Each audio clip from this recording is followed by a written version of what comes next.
Hello, everyone. Welcome to the next episode of the Orange and Brew Podcast. I am one of your hosts today, Dr. Nicholas Manning. That's right, Doctor. You can find me on Twitter at Dr_N Manning. I am joined by the awesome, fabulous, fantastic John Cronenberg. You can find him on Twitter at John K NFL. Go follow the podcast everywhere at Orange_and_Brew. Got a lot to talk about. My goodness gracious, it is definitely a fast-paced news cycle for the Denver Broncos. But before we do that, we do got to check in. How are you doing, John? I'm doing well. I got a little sunburnt when we went out actually to camp. It was very interesting because I kept my arms a certain way. So it was only one side and my fingers I kind of had crossed. So I have it like half my fingers are bright red and peeling and the other ones are just bright white and cream and just looking very white and pale. So you know how it is. But next time I'll learn that it's there's going to be no clouds and just have to get used to that.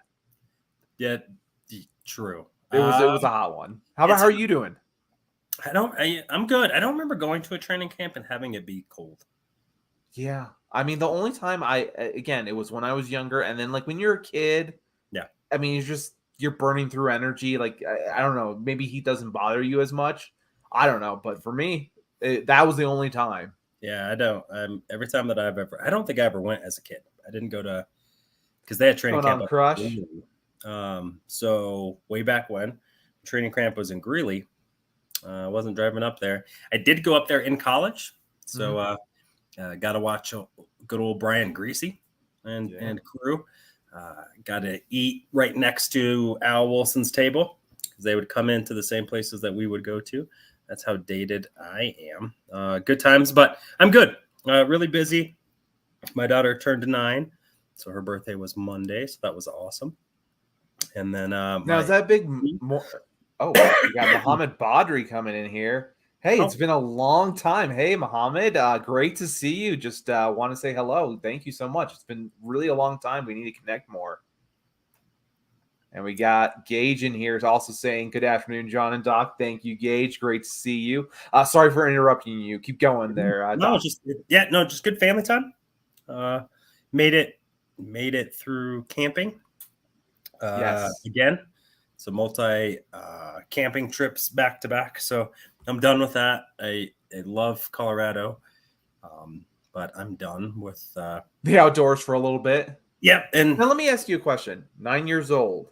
How does that feel for you personally? Like, is that a mark that, it's a big thing, or it's like when you hit double digit, is it going to set in that all of a sudden she's not your baby little girl anymore? Kind of that kind of thing. No, she hasn't been the little one in a while. She grew up. She's the big girl who kind of like, she's matured quite a bit in personality and all that kind of stuff. So it's getting there though. Yeah. I mean, they need you a lot less, so you start to get it. Good news is I was irresponsible and had 2 more kids. That's not true. It's same lady. We're married. It's right. So no, but it's they all went with me to practice the next day. So we went on Wednesday. So that was a good time. All of them got to go. Nice. Got to see some more Denver Broncos training camp. And I know our first topic is the sky's falling. Yeah. So Russ Wilson has struggled intermittently at training camp through interception to Justin Simmons on Wednesday, and then 2 again on Thursday.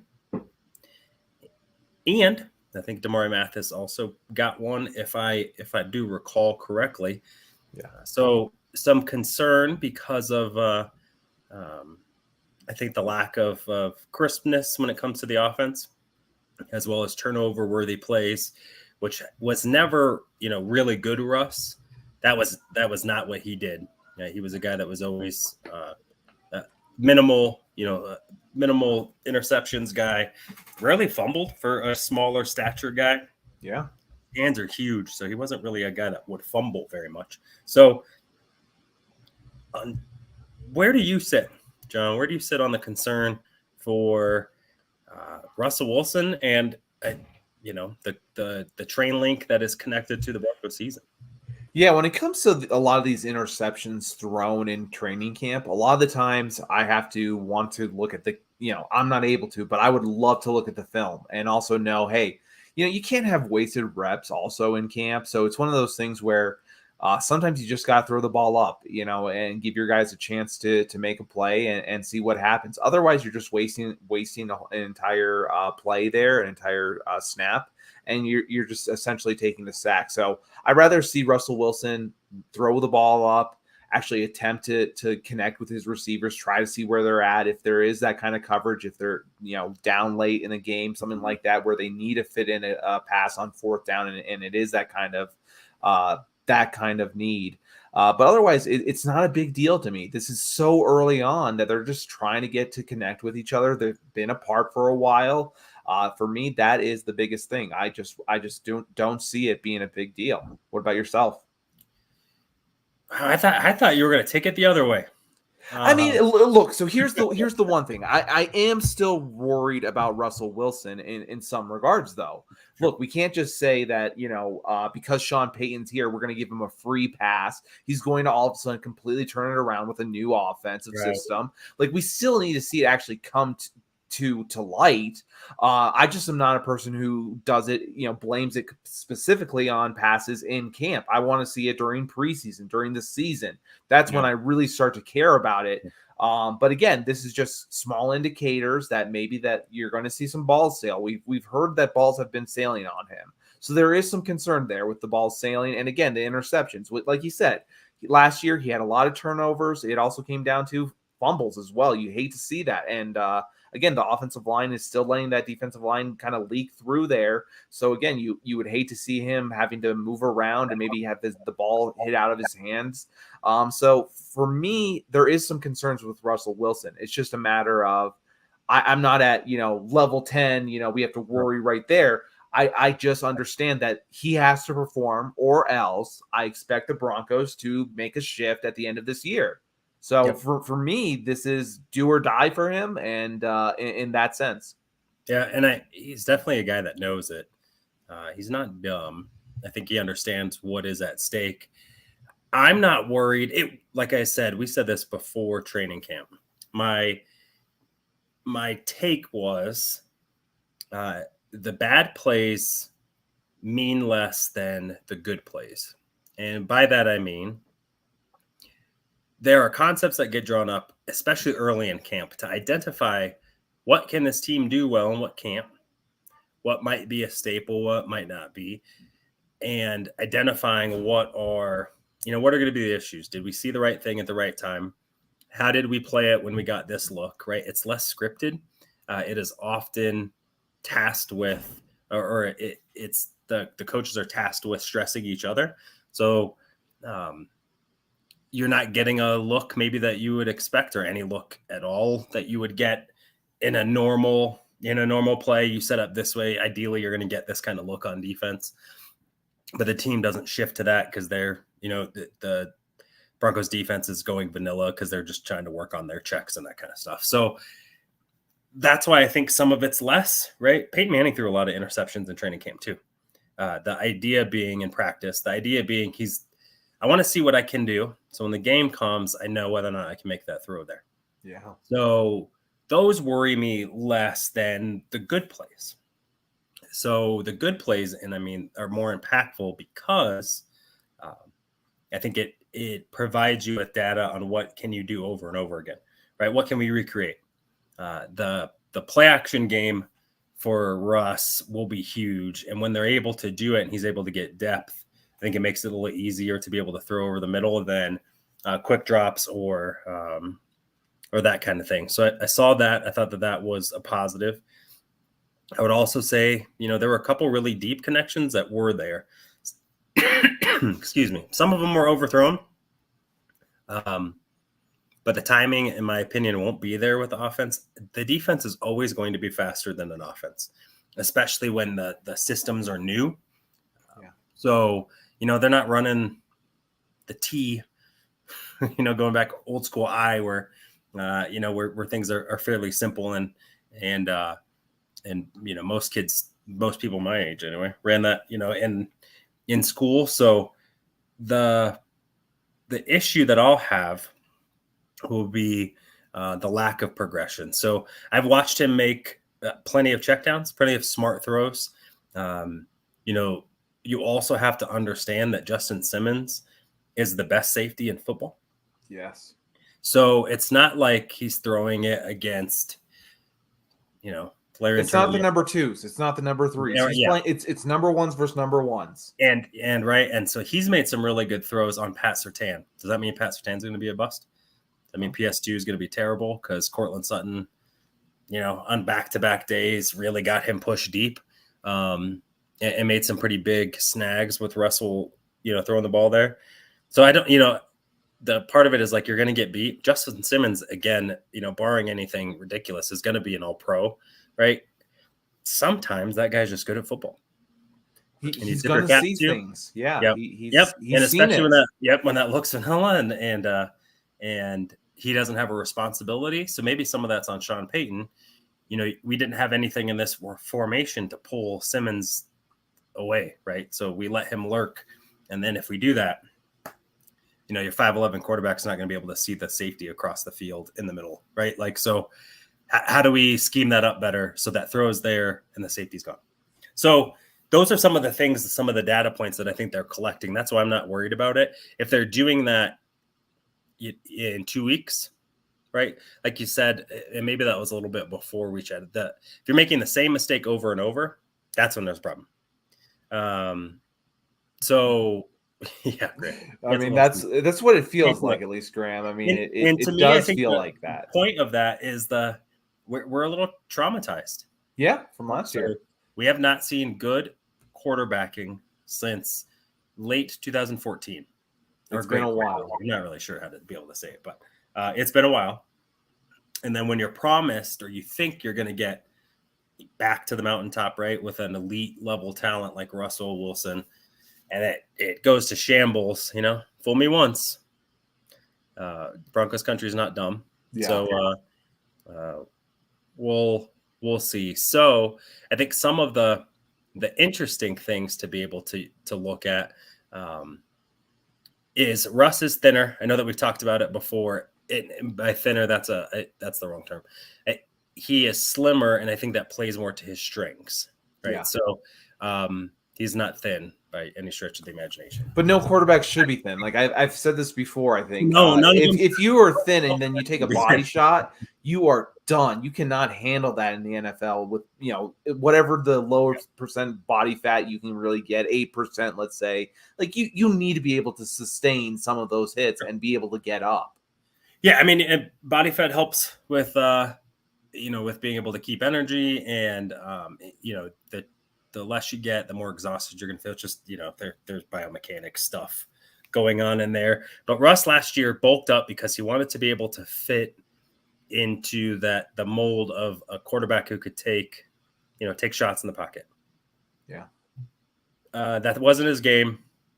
The report is he kind of got away from that towards the end of the year last year, before the end of the year. And you saw that, right? You saw him being able to make more plays with his feet. That's just what Russ is going to be able to do. He's been doing that in camp, which is a really good sign for the Broncos, because that is the best version of Russell Wilson. It's being able to pound the rock, have them commit up. You're able to take advantage of his deep ball accuracy versus, making him be a short to intermediate thrower. That's not really where he's good at. Yeah. And not every Hall of Fame quarterback had the same skill set. Right. So, John Elway was not a great underneath thrower in the day. Why is that? Because that wasn't the thing that he did. That wasn't right. His best skill set. I mean, who could take that kind of pass like within 5 yards? He would just gun it at you. Yeah, he was not. Yep. Early on, those are the ones that like he did not have a changeup. It was he had the Mario kind of mechanics of throwing. Like, hey, it's 3 yards away, boom, getting hit in the face. He was trying to catch you in the dome. Let's get a few comments here, though, real quick. I want to get to. Let's get to Orange Crush here. Personally, I'm not concerned about the offense yet. Still 30 days until week 1 of the regular season. Preseason, specifically week 2, will be the biggest test. I agree. For Russell Wilson, they do have 30 plus days to get this timing right, to get the offensive line working as 5 as 1. Really develop that kind of mentality again with the tight ends as well. So for me, I feel very similar to that. And again, week 2 is going to be that big test for preseason, because that's when Javonte Williams is going to play, I believe. I don't think he's going to suit up in preseason week 1, or at least get any significant play time. So obviously week 2 is the testing time for everyone. And I assume the third week is just kind of minor changes to see who makes the team on the practice squad and things along those lines. So I really agree with you, Crush. And we'll get to your beer, by the way, next week, just because we need all of us here. We have to have the whole team. So can't wait to get to that. We got Mohamed Badri coming in here. It's been way too long, like I said, with Mohamed. And he says, I think we're going to rely heavily on the running game until the offense starts clicking, or starts, going, he says here. And really, I agree. I think that this is going to be an offense that's ran through heavy personnel. We've talked about it many times, 22 personnel, 12 personnel, whatever it may be. That's how Russell Wilson is going to get his impactful plays, be able to take those deep shots and get those one-on-one coverages that may not have been there anymore because Tim Patrick isn't on the field anymore, let's say. Those kind of things that are going on. So really appreciate that, Mohamed, and also 100% agree. I think you do too. Am I right, Doc? Yeah, that's what Sean Payton did for a long time, and I think that that's what fits best right now, especially with the injury to Tim Patrick, is the ability to be able to sustain drives with the run game. It allows you to be more diverse, right? It allows you to be able to dictate down and distance situations when you're able to run the ball. It also sets an attitude, right? We have looked for this offense to have a personality, to have an identity for a long time. Running the football is an identity, that is for sure. And so I would love that identity, to be honest. Doesn't it fit the team? Like Garrett Bowles, you feel like, when he gets going and gets nasty and gets angry, that's kind of his style. Obviously, it just feels like that way across the board with the offensive line. I want them, again, 5 as 1 is going to be my mantra for the rest of this season. And if they can do that, that run game is going to be going strong and powerful. And then just add in some of the tight ends. Real excited to see what Javonte Williams, Samaje Perine can do, and that third dark horse who I think we all have an inkling who we want. Yep. Yeah, and I'm excited. I know we'll talk about that kind of in the next segment. Before we move, let me ask you, John.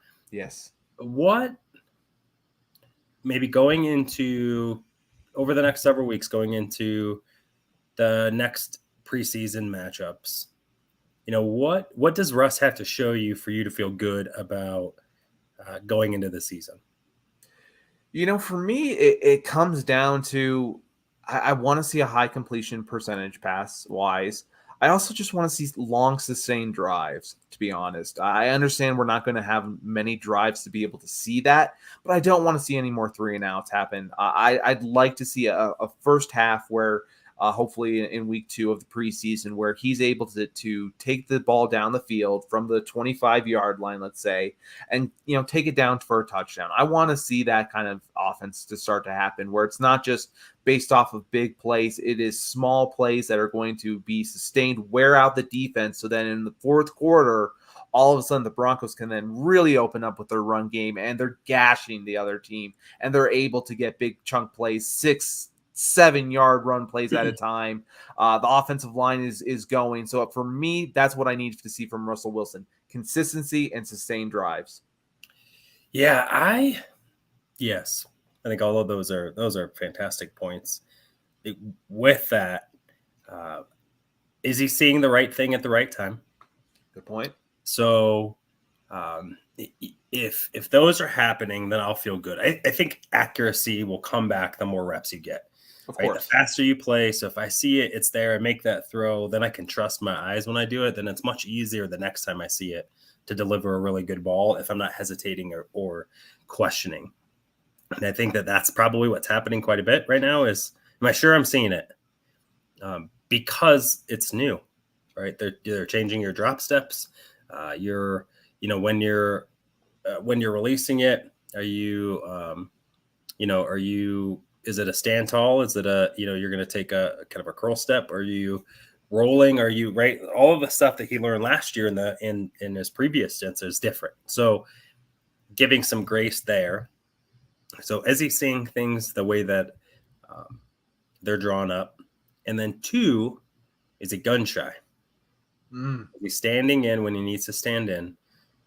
Or is he fleeing too fast? I think right now, probably based on some of what happened last year, probably what's happened to him in a lot of his career is Seattle has never been a team to write home on the offensive line. I've liked Dwayne Brown in certain points, but he's certain points, and that was a while ago with, I think, the Texans even, I would say. So he's probably always had like a good left tackle.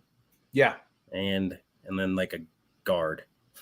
And then like but the guard can't make an impact because he's surrounded by 2 people that he can't help assist. Yeah. It's kind of like one of those things where, again, we're talking about how we want Cush, and we assume he's going to improve because he has other people around him that are going to help him elevate where he's at. And I don't think that he's had that with a lot of his offensive line play.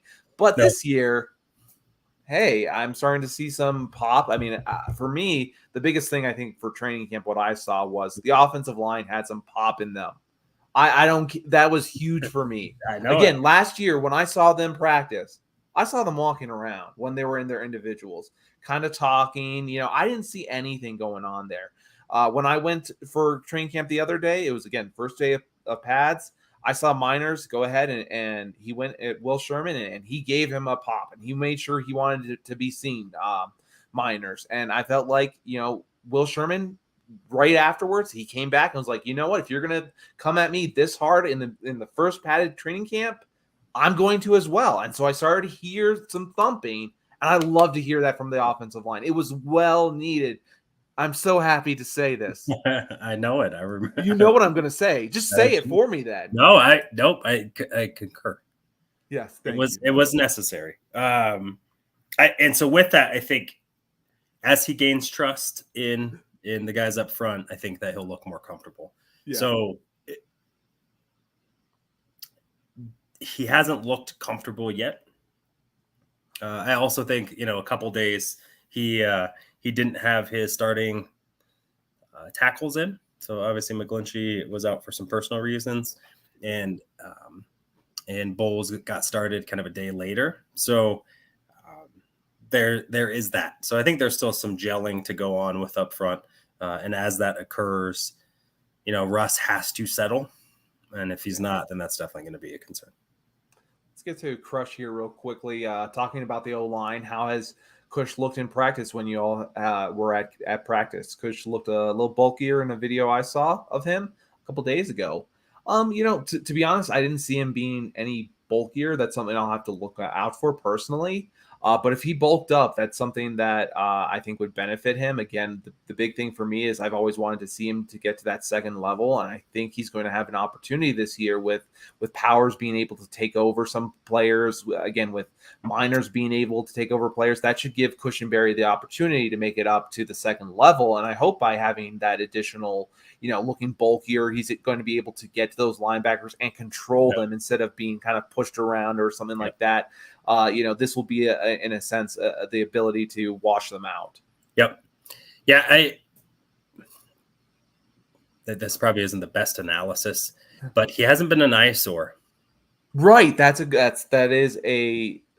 great way of putting it. Like, it's like your long snapper. If you never hear his name, isn't that a great thing? He's doing his job. And we haven't heard Cushenberry, anyone say anything about, like, the only thing we've heard about is how has he looked, because we're concerned just based off previous years. Yep. And I was there too. I've been there.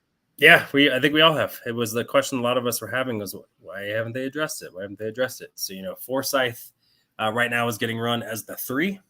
And then Kyle Fuller is the 2, I believe. And I think Wattenberg's getting sprinkled in somewhere all over the place. So yeah, he's getting guard, I saw as well. Yeah, a little bit of everywhere. Cushenberry is the dude. Yeah. I think it's probably a scenario that if Cushenberry isn't working out or doesn't, they probably got to go outside. That would be nerve-wracking, just a little bit late, but I Yeah. think otherwise, there's some still pretty good guys out there. However, like I said, 5 is 1. You got to get it as he soon as really possible. does. I mean, but he also is right now. There's no reason to make the switch. No reason to make a switch. If he continues to do what he's doing, and in my opinion, even if he's average, if he's an average NFL center, that's great. Now, here's one thing I did want to ask you after I know we're going a little bit long here on the offensive line. Dalton Risner went ahead and was seen, I don't know if it was a workout or he just visited the Minnesota Vikings. There's been some talks about some issues with the depth of the Broncos offensive line. Would you be open to bringing back Risner for the right price? Again, obviously there's, some people that just kind of want to wash away the past and be done with it. But what are your thoughts? Yeah. Also in the chat. Yeah, I like Dalton. That would be great. The problem is the left guard right now, right, is phenomenal. Solidified. Ben Powers, yeah, and he's going to be. I think you were talking about it, like how he makes Garrett Bowles look small, and then he would, yeah. Like you go down the line, it's like it's like a Russian nesting doll in a sense, but they're all like extra large ones. Yeah, it's just like they're okay. They're big guys. Dalton Risner, in my opinion, does not fit in that group. I think he's more of a zone guy. However, if he came in, could he be a guy that could play center? He did at Kansas State. There'd have to be some position flexibility. I think if you brought Dalton in, it was an opportunity to challenge for a starting job. If I'm Dalton, I'm going to wait till someone gets hurt. Yeah, I agree. But I'm not opposed to Dalton coming back. Dalton getting in Rippon's face. I think that was a cultural frustration. 4 years of losing. I don't think Dalton Risner is a loser, and I think that. And I think and I think that just gets tired. It gets old. So I think there's a lot there, but I am for, a vet coming in. I know that they just brought in, Yasir Durant. Yes. So big dude, big man, 6'7", 330. So I think that they're doing that. They're addressing some of those issues. What's going on, Richie? What's up, brother? I hope I did that right. I'm trying to do it right. Rich. I know I have to get the Canadian way. No, that's not it. I don't have it yet. We'll get there. We will get there, my friend. But yes, I would bring in Risner as well, as, again, if the money is right. I think like you're saying, what happened on the sidelines with Rippon, for me, that's just football, honestly. So I have no issue with that. I have no issue bringing him in. I don't think he's a cancer to the culture or anything like that. So I would love to bring him back, especially, again, the right price. But again, like you said, go wait for that job. Go wait for someone to get hurt and make it. I think it's the American in me. It doesn't work. Yeah, we're lazy. It's the Colorado accent. It's so plain. I just can't change. I can't change. We're just so vanilla, I guess. That's true. All right. You ready to talk a little? You ready to make a little bit of a shift here? Yeah, let's do it.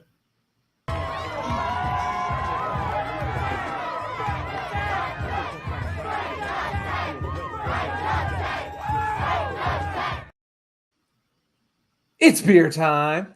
It's beer time. Never gets old. Never gets old. Joel, we are going to get to that, Jolie. Great. Yes, that's a great question. We'll definitely get to that. And I don't have my beers today, unfortunately. Yeah. We were going to bring on one of our friends here, Orange Crush, probably next week when all three of us are here, and then we can add him on so that we can all try the same beer at once. That'll be the first time, and we offer that to anyone. If you have a beer recommendation and then we're able to get it, hey, look, we'll have you on and we'll try it together and maybe we'll talk some football, talk some jokes, and have a good time. So if you're interested in that, let us know. Yep. I couldn't agree more. So tell us what you have drinking today, because it's not it's a little different. It is a little different. So I intermittently keto. Essentially it helps me really focus on my protein. And to do so, I'll limit my card, blah, blah, blah.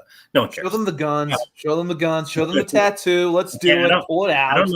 I don't know that we have I think FCC will probably get us.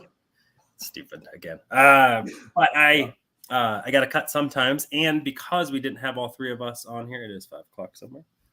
East Coast time, actually. So not even that far away. Yeah, it is actually. We don't have all of us on here, so we wanted to wait to share our beer. So I didn't have a new option. So instead of going to old option, and I did just get some rum because hey, that works with me. Like Jack Sparrow said. Well, so look, I don't remember my Pirates of the Caribbean films that well. It's been a while. Really, the only things I remember is where's the rum kind of thing, the rum and why is all the rum gone?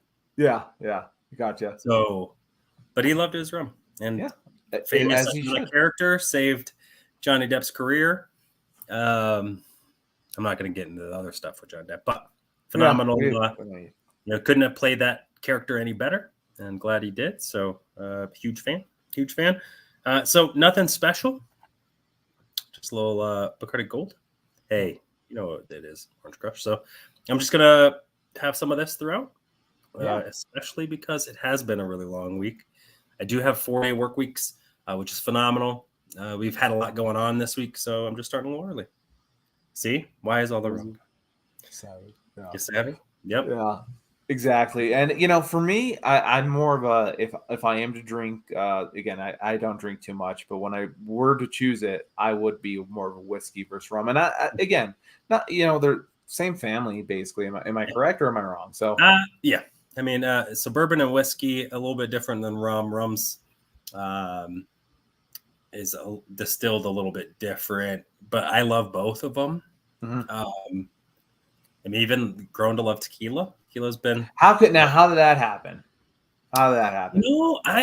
When you get really good stuff, it teaches you like how good they are. It's like good beer. It's like all that stuff, right? Yeah, whiskey. I am also a whiskey guy. I've never had a good experience with tequila. Because you probably drank really crappy tequila. It was always crappy. I mean, we were. I'll be honest, we were 16-year-old kids. Yeah, then that's not good. Yeah, if you feel comfortable with the price tag, it's probably not good enough. And so what you do is like you make sure like go get one glass of one that's like, boom, it's phenomenal. It's phenomenal. If you haven't, but I haven't been in there too much. I really want to go back through the Breckenridge distillery. Stranahan's is great for any of you trying to get your whiskey tips. They're phenomenal. It's really educational. Get a whole crap ton, be able to taste. Stranahan's is pretty affordable too, so I really like it. They also educate you a little bit different on the alcoholic molecule, which is really, really cool.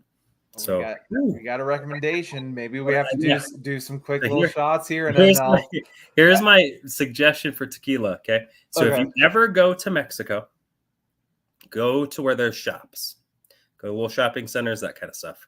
They will try and get you to buy things in the shop by offering you free tequila. They offer you really good tequila. You just keep bouncing from like store to store. You can buy stuff if you want, like $5 thing, or you can ask for a second one or additional one. It's phenomenal. And it's so clean. The better the alcohol, the less of the effect later. You know what I'm talking about? So do yourself a favor. Hey, that's a good hack. It was phenomenal. Where did you did you just by doing it through the day, going through the shops, you're like, you know what, this isn't for me. Wait, okay. We're at Cozumel. All of a sudden, we're getting there. There's like 10 people, they're all at their store. Like, hey, come in here. Like, I don't know, we're shopping. They're like, hey, we have tequila. Come try some. Bam. You should them all. So, really I know this is longer beer time than usual, but are you a Guinness guy then? Let me ask you that. No. I'm not a Guinness guy. I'm not a stout guy. Well, I'll drink it. That doesn't say a lot though. I will drink a lot of different things. Lance, nice. Okay. Lance, you want to? Maybe we'll have to. If that's in Colorado, hey, you'll have to come on the show. We'll do a little bit of beer time and maybe talk some Broncos. Sounds good to me. Yeah. So we'll have to find that one out. But I'll do a Guinness. Yeah. do a good old car bomb also. I will, but I it's not one I enjoy. Got some brown ale and give me one. Maybe if I did the beard, maybe that's the problem. Well, Lance, you got a date, bro. We'll figure it out. We'll definitely set it up, man. And we've hit mute by mistake. We've had our beer, so you guys ready to transfer over back into some Broncos time. Let's do it. And now back to your regularly scheduled program. All right, we are back. Let me remove that banner real quick for beer time. Excuse me, guys. Real quick, want to get back to Jolene's question because that was a real good one, and we were on the topic of the offensive line. So let's go back to Jolene. Love the O-line right now. Curious about how many guys they keep on the 53. I haven't heard I haven't heard much about Forsythe though. Really, what are your thoughts on the amount of players they keep on this line? Really, for at least the 53. Right. I think there will be a lot more on the practice squad. Yeah, my assumption will be right. So you got your starting 5. You got Cam Fleming. So there's your 6. I bet Kyle Fuller is kind of your guard, center, backup. So that is 7. And then really it's kind of you need a developmental tackle, in my opinion. So is that Demontre Jacobs, who is a really athletic, big gentleman? Isaiah Prince, who Ohio State grad, there's some there, or maybe is there a guy that they're going to grab out? So at minimum, they would run 8, and then do you keep Quinn Bailey, who's been, I think has had some good tape. My assumption would be, I don't know how impressed they are with Wattenberg. I don't know. He didn't really stand out, but to be honest, I really wasn't looking for him because it's not a real. Not easy to see. And so we'll see. I would assume that they'll have 9. I think with the offensive line and injuries, I think you want to be able to make sure you're stacked there. I do think at times last year, if I recall, they kept 10 at different points in time. Just you saw with injuries as it went through, you had a lot of players go down quite a bit. So, but that's just my thoughts. Yeah, I think the number of 8 is pretty good, honestly. I like that number, 8 or 9 around then. It's just one of those things where I think the Broncos are going to want to keep some other positions pretty filled. They're going to want their tight end room to have some options there. And I think they're going to have a lot of the guys that they like kind of be on the practice squad for their offensive line and kind of have that play that game similar with what they're going to do with that third quarterback. Are they going to have them be on the roster or play them on that practice squad game? I think the Broncos are comfortable playing with guys on the practice squad. We saw, that lost Moody last year. Mm-hmm. I think they're willing to take that risk. It's up, that's George Payton and kind of how he runs things. Maybe Sean Payton has a different thing he's looking for, but I do agree that's where I'd be leaning towards.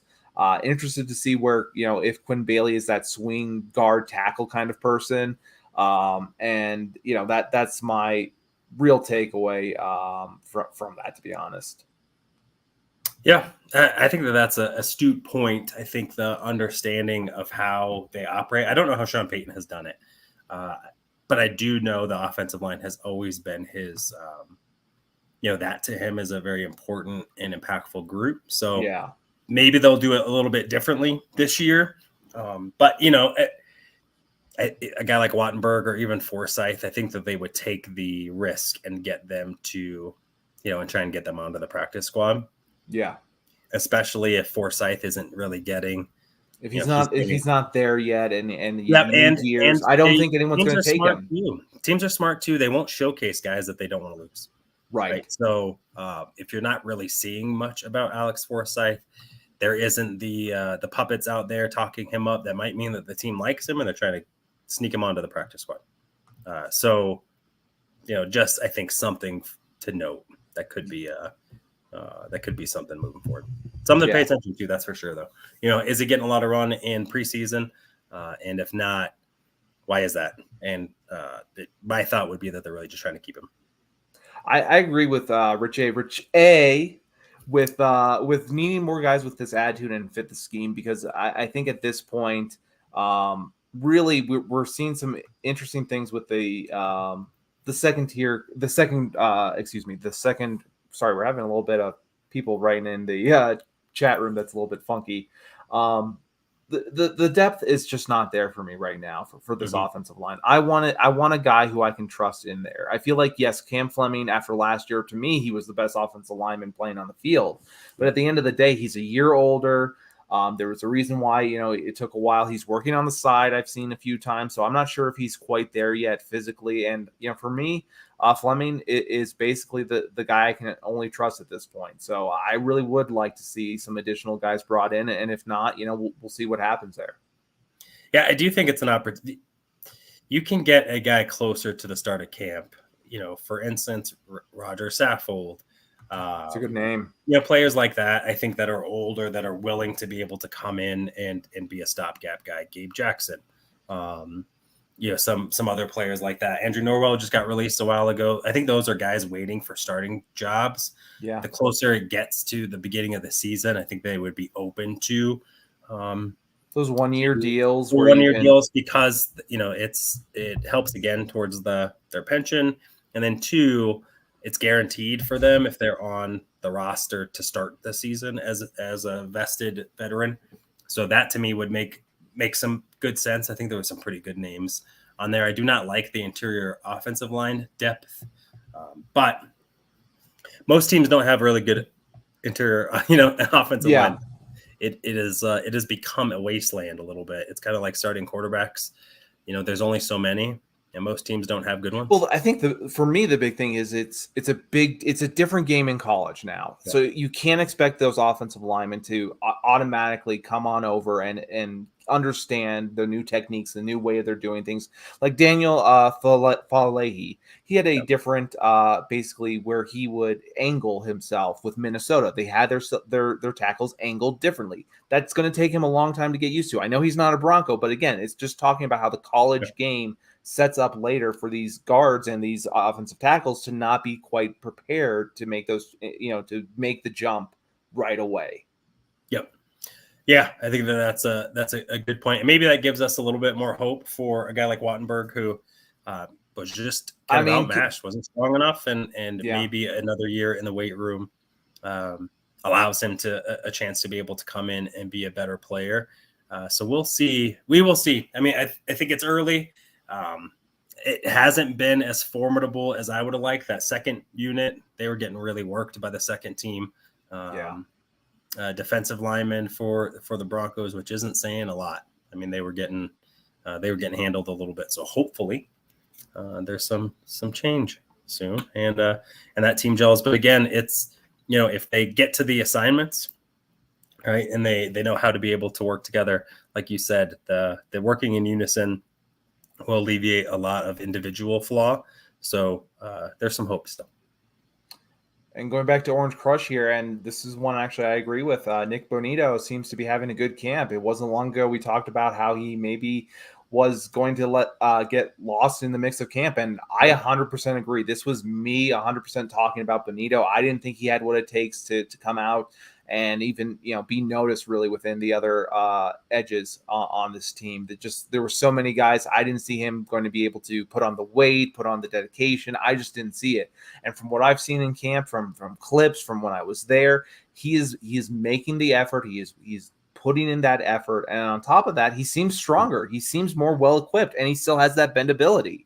So for me, that's a huge excitement for Benito, because I was considering him a lost cause already, and that was a mistake on my part, really. Yeah, he's looked great. He has made plays, and especially in team, he has had, on the 2 days last week that I was able to attend, a couple sacks and several pressures.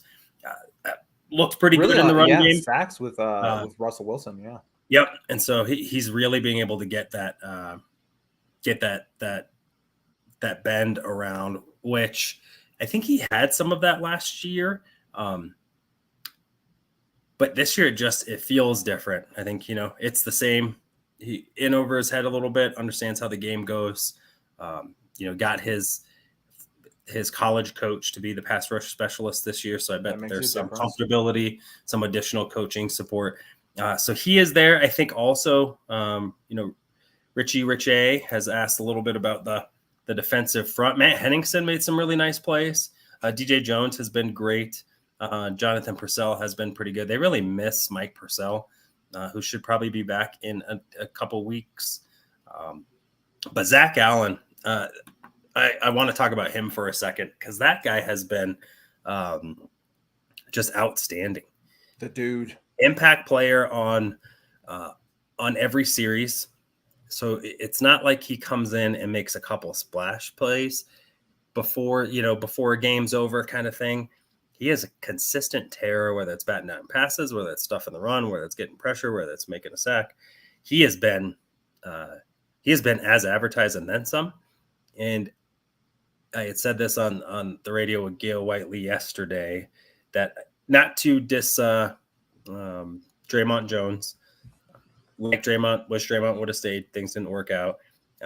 Zach Allen has showed more in the 2 days that I have been at camp than I remember ever noticing Draymond Jones in a couple day training camp. So whatever that means, if it's a guy that is more versatile, can move around a little bit, he can play much more interior than I think Dre could, and so that gives you some more flexibility, especially with utilizing and getting your best front seven out there.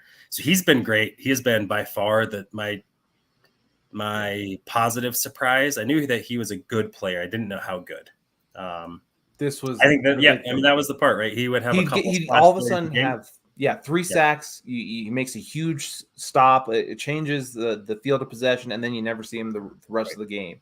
And you don't want to pay a guy off of basically just one series. I mean, that is just way too hard to pay someone off of. I'm glad he got his dues. He worked hard as a Bronco, but he was also injury prone at times often. I think it just worked out in the best way for the Broncos with Allen as well, like you were saying. Yeah. So I'm excited about that. Excited about that addition. Couple other players that I think are worth us taking note. Jonathan Cooper has looked really good. I've been excited about what he has brought, which has been phenomenal. Drew Sanders looks like a creative player. Yeah. That guy is he looks the part, and you might ask, like, what part does he look like? All of them. Yeah, like, hey, look like he could be an edge rusher. Yeah. Does he look like he'd be an inside linebacker? Yeah, like a ridiculous one. It'd be like a stand-up robber kind of player. Yeah. And wheels to boot. I think that there's a little bit of hit for him to still gather with playing in the professional game. But that guy he's that boy nice. So that's been pretty exciting. Yeah. And then going to some of the college free agents. So I know Jolene had asked, let's get her. How many UDFAs do we think Payton will keep on the 53? She believes that there would be 2 or 3 have big chances to remain on the squad. So one that you and I both noticed that carried on to the next day was Jaleel McLaughlin. That guy was a consistent threat, like deep run, long run after long run, which I'm really just excited about because what's different. Tony Jones, Samaje Perine, and Javonte are all 220. They're all the same kind of guy, size. They're going to run over people. Tyler Batty and Jaleel McLaughlin are your other kind of back, right? You're under 200 pound, more scat guy. Not really going to hold up in pass pro, but can provide you with a little bit more wiggle, that kind of stuff. And that second name right there, by the way. Yeah, and so was that what you're thinking for your second name, by the way? McLaughlin was great. He showed out in both days. Yes. By the way, the way I feel about him, like you were saying, the other running backs are totally different than him, and that's where again I rest in peace, but I kind of feel like he's kind of the Ronnie Hillman kind of piece, where all of a sudden you can bring him in there and he'll just he may have a few plays where he'll get stuffed.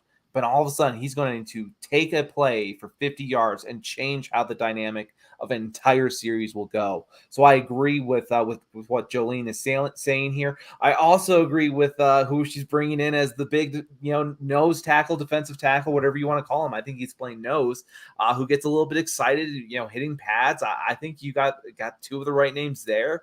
And on top of it, Richie has some other name with Benson from Iowa, who I think could make it the team on special teams alone. Do you? Special teams, at least the practice squad? Practice squad, yeah. Practice squad and shuttle up, yeah. I think I thought that's what he meant. I thought he flipped it for PS, meaning practice squad. He'll I think that he'll, because of the ability to play special teams, I think he's a guy that probably would be on practice squad and get shuttled up. I must defer if they it'd be really hard because, right, they're going to carry, I think Henningsen is a lock, DJ Jones is a lock, Zach Allen's a lock. I think Purcell and Harris are. So could Mustafer be the sixth? I've heard some that they really like Elijah Garcia. Yeah. So and he looks the part. He's a 6'5", 302. Looks it, has had some opportunities since last year, being on the Rams practice squad, etc. So maybe that's a guy that they can coach up a little bit. I really like what Coach Dixon is able to do up front. So that part we'll see. I think Mustafer has a shot at minimum. I think he's a guy that can and should get some opportunities on the practice squad. And then, again, throughout the year, there's so much going on. You never know when that will happen. I want to get to D-Rock here real quick, just because I haven't seen him before. So I want to say what's up to D-Rock. It looks like he has his jersey as Dangerous, which I really like. Actually, I'm able to do a customized one like that. The secondary will ground all passes for a few more seconds so the D-line can feast this season.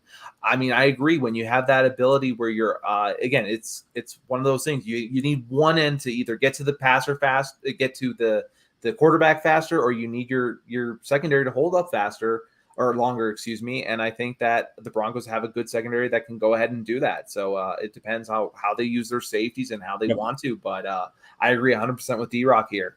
Yep, and there'll be a team that will bring pressure. That was evident even in the practices that we were there. Drew Sanders, I said it from the jump. I think he will be the most impactful rookie because of his versatility, and he provides something different. He's different than all the inside linebackers, kind of the same as Julian McLaughlin, right? Just his physicality is a little bit different. I think another guy, Taylor Grimes, has been the human slot machine. So he is your token lunch pail, coach's kid, if you know what I'm getting at, slot receiver, 5'10" and $188 out of your favorite school, John, Incarnate Word. Yes, which is a phenomenal football program. We all love it there. That guy has been he's been consistent, been able to separate, has been able to really create space, and I haven't seen the ball hit the ground. And so I think he's a guy that could, because I don't think that they have that true slot receiver. I think they have guys that can play in the slot. I think that he is a guy that can work the slot. I think that's a little bit different. Jerry Jeudy, Cortland Sutton, I think are more comfortable on the outside. I think Mims is can't be moved. And I think he's a guy that can work the slot. So that to me is exciting. I think he's a player to watch. That is for sure. And I do think Demontre Jacobs, he was a guy that I really liked coming out of school with South Florida, against 6'6", 315, a really big and long offensive lineman. I think as things dwindle down, they're going to have to take their swing at a potential, project, especially outside. I think you always got to have one of those toolsy guys. So that would be a guy that I think I would like to see at minimum make the practice squad and hopefully get an opportunity to shine. I really want to get to, just real quick, I know we're pressed on time here, but want to get to Richie's question here. We don't want DBs to be the reason. You want the defensive line to be the reason. Then the DBs just look better. I do agree with one reason. I remember this was an attempt years ago by Mike Shanahan. He had that goal of Dre Bly, And Champ Bailey, let's shut it down and have the defensive line. You have extra time to get there, and it just never led to success. Now, don't get me wrong, John Engelberg was not a kind of defensive end you could really trust to get to the quarterback anyway at any point. But at the same time, it's just one of those things where you do need a mixture of all three of those phases coming together in order to be successful and get to the quarterback. And so I do agree that the defensive backs, they can't hold the whole entire time. They can't hold, a receiver for 5 seconds. That is just impossible for them to do. Yep. In the end, a good pass rush, I think, is more necessary than good coverage, because I think a good throw can beat good coverage. Yeah. It's really hard to make a really good throw when you have consistent pass rush. But there's a reason why, the edges and the cornerbacks are paid top dollar. And now defensive pass rushers, right? I mean, look at Zach Allen and Draymond Jones. They get a pretty penny for making quarterbacks uncomfortable. And I've said this for a long time.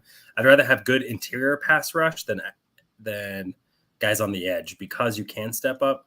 If you are in a quarterback's face, it is impossible to look past them and zone them out and all that stuff. You can do it on the throw. Then you have to go outside in the edges. Yeah, or you're looking at the wrong thing, or you get caught looking down, and your throws will suffer. Then you just need guys that can contain you. You don't need pass rushers that will get there quickly or collapse the pocket. You need guys that can really get pushed. So that part is the one I'm concerned about. I think Zach Allen, I feel really good about as an interior pass rusher. The rest of the guys, maybe. I think they're all pretty good run defenders, like solid rotational players. I don't know if I feel really good about interior pass rush. That said, Randy Gregory has looked phenomenal. Yes, he has. That guy, if you ever seen Randy Gregory in person, he doesn't look like a person. He looks like he was crafted in a Build-A-Player lab. And, if he can stay healthy, I expect big things. That's a huge if. I get it. But they do have some guys outside that can really get it. So maybe your plan is, you bring interior pressure with guys like Drew Sanders and Josie, who I think has been a really smart, timely blitzer. Alex Singleton as well. They can bring those guys, shoot those, as well as K'Wan Williams through some corner stuff. So I think that they'll really dress up some pressure quite a bit to really help out.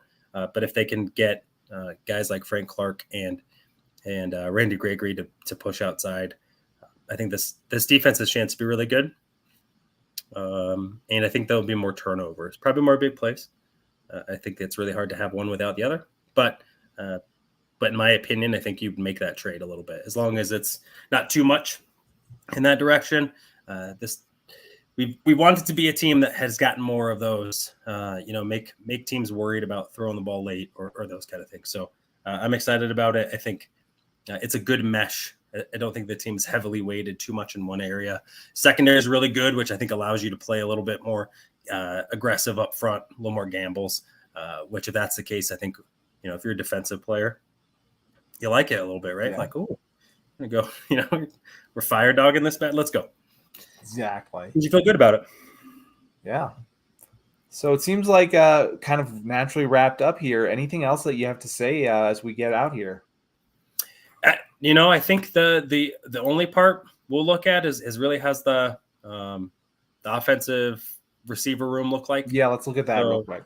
Marquez Callaway is a guy that I think Broncos country doesn't understand how good he has been before.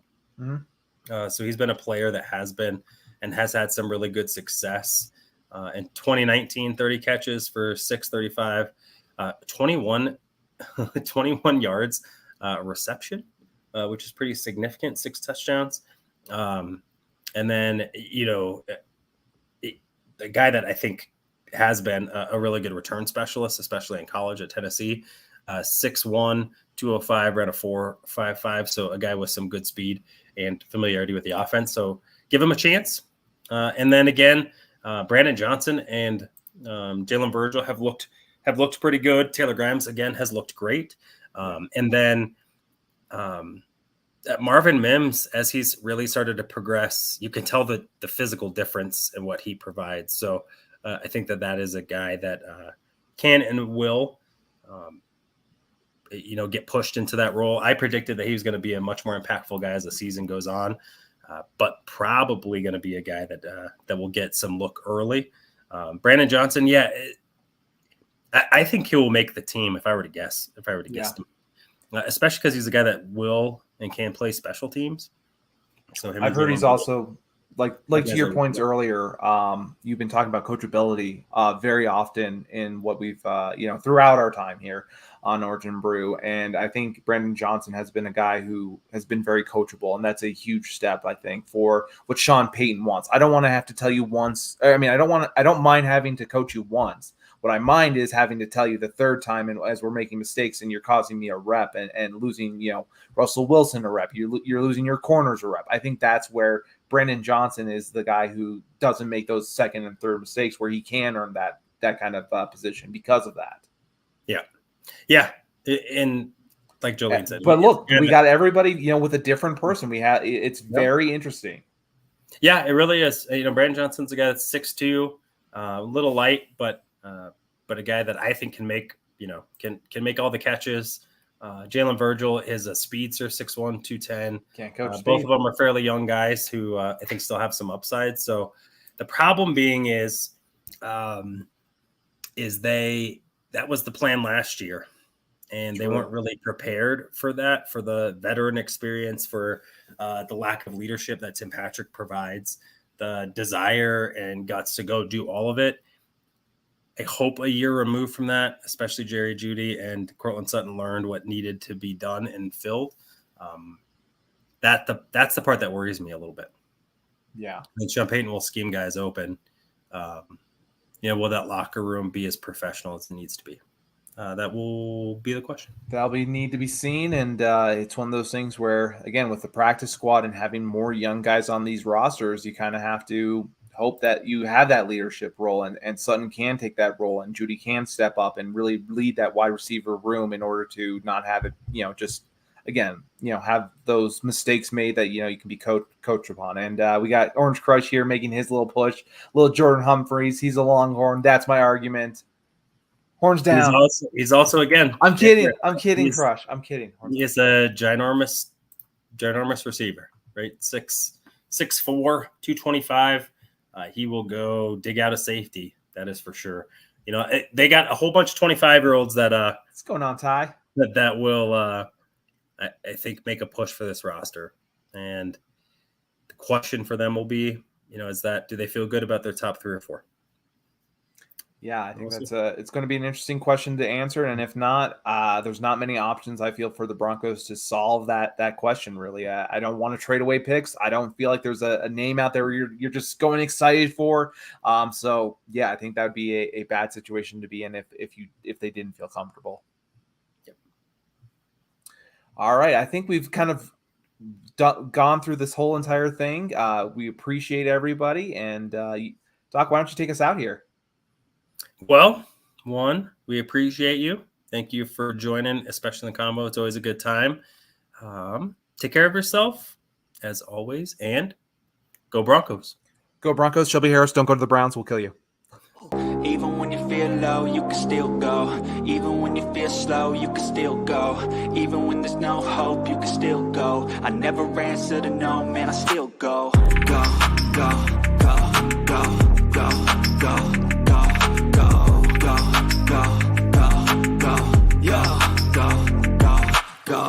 Hustle hard, hustle every single day. I'll be making moves till I'm buried in my grave. To the system, I don't wanna be a slave. I've been